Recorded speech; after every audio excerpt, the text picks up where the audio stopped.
மீனா முத்து வீட்ட விட்டு போனா தான் நான் வாபஸும் வாங்குவேன், அந்த வீட்டுக்கு வருவேன் அப்படி சொல்றாங்க. "நீ அடம் பிடிச்சிட்டே இரு. அது ஒரு வியாதி தான் உனக்கு. நீ இங்கேயே கடந்து தொலடி" அப்படி சொல்லிட்டு அவங்க வீட்டுக்காரர் போயிடுறாரு. அதுக்கப்புறம் மனோஜும் ரோகிணி வந்துட்டு அம்மாவ சமாதானப்படுத்த வராங்க. "நான் வர முடியாது" அப்படின்னு வந்து அவங்க கிட்டயே சொல்லிடுறாங்க. ஸோ இந்த சைடு வந்துட்டு ஸ்ருதி வந்துட்டு சாரி கேட்குறாங்க. "நான் வந்துட்டு தப்பா பேசிட்டேன். தம்பி தப்பு பண்ணதுக்கு முழு காரணம் வந்துட்டு ஆன்டி தான்" அப்படின்னு வந்து சொல்றாங்க. அதுக்கப்புறம் அவங்க அப்பா வீட்டுக்கு வந்ததுக்கப்புறம் அவங்க வாபஸ் வாங்க முடியாதுன்னு சொல்லிட்டாங்கடா. என்ன பண்றதுன்னு எனக்கு தெரியலடா. என்ன மன்னிச்சிடுங்க. உங்கள 2 பேரையும் வீட்ட விட்டு வெளிய போக சொல்றாங்க அப்படின்னு வந்து சொல்றாங்க. "நான் உயிரோட இருக்க வெளிய உங்கள வந்து வீட்ட விட்டு அனுப்ப மாட்டேன்டா" அப்படின்னு சொல்லிடுறாங்க. சரி சொல்லிட்டு வக்கீல போய் பார்க்குறாங்க. அவர் வந்து 5,00,000 ரூபா கேட்குறாங்க. திடீர்னு தூக்கி போடுது. "என்னடா இவ்வளோ கேட்டா என்ன பண்றது?" அப்படி சொல்றாங்க.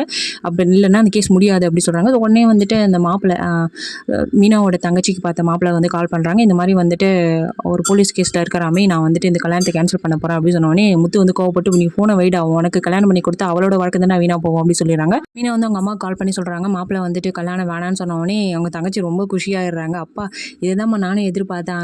ஆரம்பத்துலேருந்தே எனக்கு அந்த கல்யாணத்தில் விருப்பம் இல்லை" அப்படின்னு வந்துட்டு சீதா வந்து சொல்லிடுறாங்க. இந்த சைடு வந்துட்டு ரோகிணியை வந்துட்டு பணம் பிடுங்கிட்டே இருக்கானுங்க. அவனுங்களும் இந்த எரும மாடு வந்து காசை கொடுத்துட்டே இருக்கு. என்னையும் உண்மை வெளியே வரப்போகுது அப்படின்றது வந்து தெரியல. இந்த சீரியல் இன்னும் கொஞ்சம் இன்ட்ரெஸ்டிங்காக கொண்டு போனால் நல்லாயிருக்கும் அப்படின்றது வந்து எல்லாரோடைய கருத்துமா இருக்குது. முன்ன மாதிரி இது வந்து அந்தளவு சின்சியராக போகலை.